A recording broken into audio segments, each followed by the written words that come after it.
Bonjour, je suis Mathieu Stéphanie, je suis le host de Génération Do It Yourself et de La Martingale, qui sont deux podcasts que j'anime depuis quelques années. Génération Do It Yourself depuis février 2017 déjà. Et j'ai appris durant ces presque 5 ans à monétiser mes podcasts. On m'a demandé au Paris Podcast Festival de vous proposer 5 points pour savoir monétiser vos podcasts. Alors je vous propose qu'on avance là-dessus. Je suis également associé de Orso Media avec Christopher Siminelli qui accompagne des podcasteurs. C'est un label pour des podcasteurs qui ont déjà une audience assez importante pour les aider à se développer, que ce soit sur leurs audiences ou sur leur monétisation.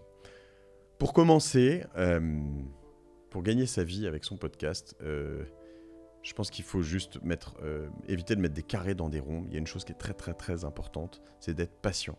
Si votre seul objectif, c'est de gagner de l'argent avec votre podcast, honnêtement, vous n'allez pas tenir parce que la route est longue, c'est un vrai marathon. On est vraiment dans un long play, comme on dit, et c'est pour ça qu'il faut vraiment être patient. On ne va pas monétiser tout de suite, on ne va pas faire 2000, 10 000, 100 000 écoutes par mois tout de suite, même si on est très connu, on en voit beaucoup, des personnes très connues au niveau français, au niveau international, qui arrêtent assez rapidement le podcast parce que ça se joue sur du long terme. En ce qui me concerne, moi j'ai mis 18 mois à avoir mon premier sponsor qui était Petit Bambou et c'était vraiment un petit sponsoring et puis j'ai continué avec eux d'ailleurs depuis. J'ai une bonne relation avec Petit Bambou depuis le début. Mais ça m'a mis 18 mois, je parle de 50 épisodes, voilà, donc le travail était conséquent. Aujourd'hui, donc ça va mieux, hein, évidemment, j'ai des sponsors tout le temps, mais ça a mis, avant d'avoir des sponsors tout le temps, presque 3 ans entiers de travail, et j'aurais pas pu en vivre, hein, ça pouvait pas être un job à plein temps. Maintenant, c'est différent, c'est un podcast qui fait vivre du monde, mais j'y ai mis beaucoup d'énergie. Il faut éventuellement s'aider justement d'une régie ou d'un label comme Orso Media dont je parlais tout à l'heure. Il y a Acast, il y en a pas mal d'autres sur le marché qui peuvent vous aider à monétiser des audiences. Pourquoi ? Parce qu'en fait, généralement, ils vont avoir des relations avec des sponsors au sens large, donc des sponsors qui vont leur dire « je voudrais investir sur le podcast, est-ce que tu connais des podcasts sur lesquels je pourrais aller ?» Et donc, eux vont redistribuer un certain nombre de podcasteurs. Généralement, ils vont prendre un cut, hein, un petit pourcentage contre ça, mais ils vous permettent notamment d'éviter d'avoir à prospecter. Mais il faut garder quand même la relation avec les sponsors à chaque fois pour savoir avec qui vous parlez, qui sont-ils, qu'est-ce qu'ils veulent. On ne parle pas que d'argent, on parle d'affection. Et c'est là où je viens sur le point numéro 3, ce que j'appelle le host read. Donc moi, c'est la manière dont je travaille. Le host read, c'est l'hôte, donc l'animateur du podcast qui va lire le message, qui va écrire le message du sponsoring. Donc c'est très concrètement moi qui vais dire à mes auditeurs je te propose, ce podcast est proposé par telle marque. C'est une marque qui me plaît beaucoup. J'adore ce qu'ils font parce que je peux utiliser leurs produits ou leurs services comme ci, comme ça, etc. Et tu devrais essayer parce que tu verras, c'est vachement cool. En fait, ce qui se passe là-dessus, c'est que ce que je leur vends, c'est que je leur dis, en fait, je vais les voir et je leur dis, écoute, moi, j'adore vraiment ta marque. Je te recommande auprès de mes amis entrepreneurs, de mes amis à droite à gauche.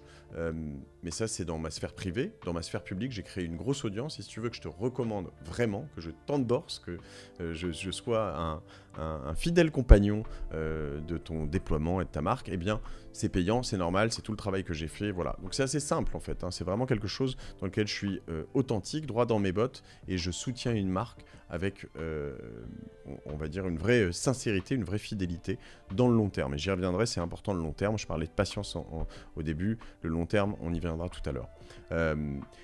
Tout ça est vendu au CPM, le coût pour 1000 écoutes. Donc, combien sont vendus 1000 écoutes de podcast ? Si c'est un host read et un endorsement comme ça, on va aller sur des prix qui vont entre 60, 65. Moi, je suis plutôt à 85 € pour 1000 écoutes. Certains podcasts vont à 120, 150, 180. Si c'est des plus petites niches, mais potentiellement avec des auditeurs qui ont des besoins qui coûtent très cher, qui sont très fidèles, qui vont investir, je sais pas moi, la finance, l'immobilier, les vétérinaires, les chirurgiens, voilà, qui peuvent investir dans du matériel qui coûte très cher. Voilà, donc le CPM, il peut descendre très très bas, on parle de temps en temps de 10 €, voire un peu moins, si c'est juste de la publicité, pas de l'endorsement, mais de la publicité pour je sais pas moi, une marque de produits ménagers, un centre commercial, quelque chose comme ça, donc qui sont des pubs dans lesquelles vous n'allez pas recommander, mais c'est quelqu'un d'autre comme à la radio qui va passer un message publicitaire. Ça coûte pas grand-chose sur la publicité programmatique. Moi, j'en fais pas parce que j'estime que ça détruit de la valeur, mais chacun voit midi à sa porte. Le problème, c'est que quand on fait 100 000 écoutes et qu'on touche 600 €, ça fait pas beaucoup. Et 100 000 écoutes, pour faire 100 000 écoutes, il faut beaucoup travailler. Donc voilà, mon approche là-dessus. Après, on a d'autres manières de gagner de l'argent éventuellement sur de l'affiliation. C'est le point numéro 4. L'affiliation, c'est quoi? C'est pas juste de la marque et de l'endorsement, comme je disais tout à l'heure, mais vraiment une manière d'accompagner ses sponsors ou ses partenaires pour vendre des produits. Donc vous allez recommander, je sais pas, dans les podcasts américains, on a beaucoup de marques de matelas, par exemple. Alors, vous savez, c'est ce qu'on appelle les DNVB, des marques de matelas qui se vendent en ligne uniquement, qui sont vraiment super chouettes, bon, voilà, et puis qui vont offrir 2 oreillers si tu viens de ma part, avec le code Mathieu. Et voilà, ça marche, hein, dans certains cas, ça marche très fort, surtout si les produits vendus coûtent très cher, parce qu'évidemment, vous allez avoir un pourcentage important d'un produit comme ça. Faut juste faire attention, parce que vous vendez là-dessus quand même, vous soutenez une marque en disant « moi j'utilise ce lit et ces oreillers, ils sont super ». Donc vous faites quand même de la promotion de marque, du branding, comme on dit, qui n'est pas payé. Vous payez que sur la partie monétisée de tout ça. Moi, je pense qu'il faut normalement plutôt demander quand même un minimum là-dessus pour la partie branding, et en plus une prime à chaque vente, si possible.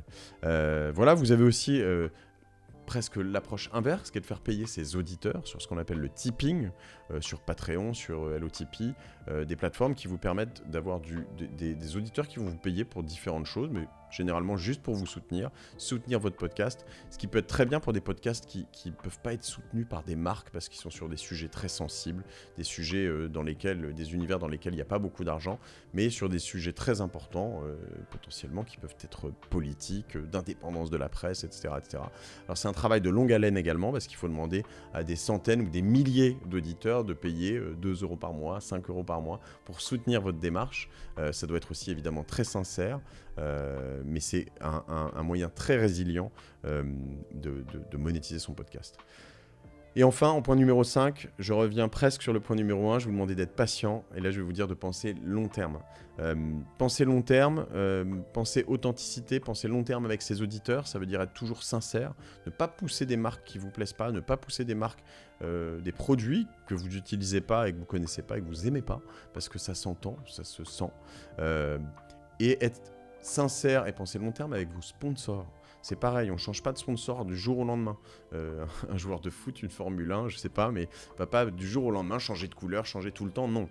Il faut là-dessus être, je pense, authentique, sincère et fidèle à ses sponsors, parce qu'ils ont misé sur vous à un moment où vous étiez plus petit, ils vont miser sur vous plus tard. C'est un jeu qui se joue sur du long terme, et plus votre message est cohérent sur le long terme, plus vous avez de crédibilité.